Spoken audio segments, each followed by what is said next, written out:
आते थे तो कंस उनको मारने के लिए नए नए राक्षस भेजता था। कंस ने एक राक्षस भेजा था, बक्षासुर, जो कंस का चचेरा भाई था। वो आया गाय के बछड़े के रूप में और जाकर भगवान की गायों में मिल गया। भगवान ने देखा यह तो कोई राक्षस है, तो भगवान ने उसका वध कर दिया।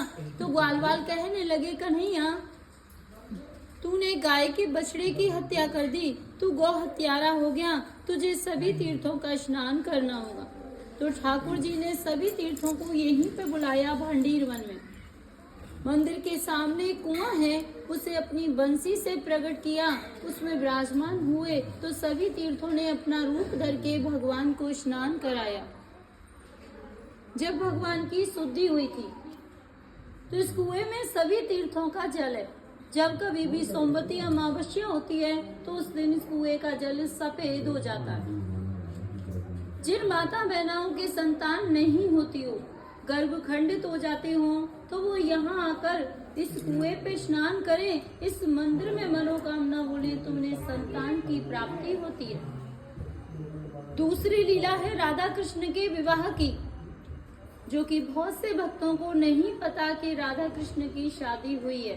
पता इसलिए नहीं क्योंकि ज्यादातर भक्त भागवत सुनते हैं और भागवत में इसके बारे में कोई जानकारी नहीं आती, क्योंकि भागवत में राधा रानी का नाम नहीं आता। हमारे 18 पुराण है, उनमें से एक आता है ब्रह्म वैवर्त पुराण। उसमें दिया हुआ है कि एक दिन नंद बाबा, एक दिन कन्हैया जी और राधा रानी इस स्थान पर पधारे तो उन्हीं की माया से यहाँ पे एक हजारों खम्भों का मंडप प्रकट हुआ, जिसपे सभी खम्भे सोने के थे, जो रतन मोतियों से सुशोभित हो रहे थे। बीच में एक सिंहासन था, वह भी सोने का था, जिसपे चढ़ने के लिए 7 सीढ़ियां थी।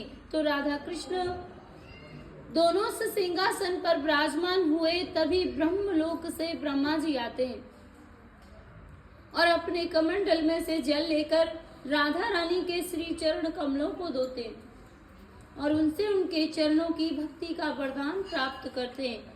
फिर पूरी वैदिक रीति से उन दोनों का विवाह कराते हैं। तो विवाह में जैसे ही वेद मंत्रों का उच्चारण शुरू किया तो उसकी ध्वनि आकाश में गूंजने लगी। ध्वनि सुनकर सभी देवी देवता आ गए और देखकर बड़े प्रसन्न हुए कि आज तो ठाकुर जी का विवाह हो रहा है।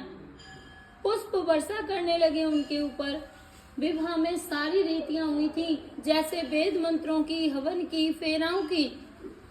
तो लास्ट में विधि